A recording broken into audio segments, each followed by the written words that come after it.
નમસ્કાર, આપ જોઈ રહ્યા છો ICB24 ન્યૂઝ. જોઈએ આજના સમાચાર.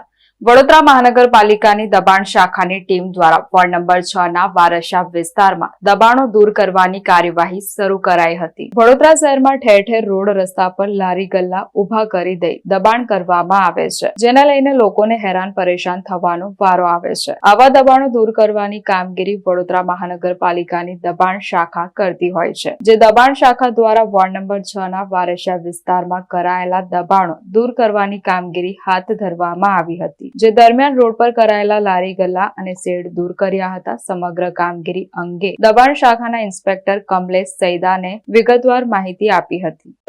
દબાણ શાખાની ટીમ વોર્ડ નંબર 6 ના સ્ટાફને સાથે લઈને વોર્ડમાં વિસ્તારમાં આવતા વારસા વિસ્તારમાં નર્તરૂપ દબાણો જમા લેવાની કામગીરી હાલ ચાલુ છે. અન્ય કયા વિસ્તારમાં કામગીરી કરવામાં કેટલો મુદ્દામાલ જપ્ત કરવામાં? હમણાં તો લગભગ એક ટ્રક ભરીને મુદ્દામાલ જમા થશે, આગળ કામગીરી થશે તે હિસાબે જોઈશું. કઈ ટીમ આપણી સાથે? દબાણ શાખાની ટીમ છે અને વોર્ડની ટીમ છે. 6-7 લારીઓ અંદાજે થશે ઉઠાવવાની. હું દબાણ ઇન્સ્પેક્ટર કમલેશ સૈદાની.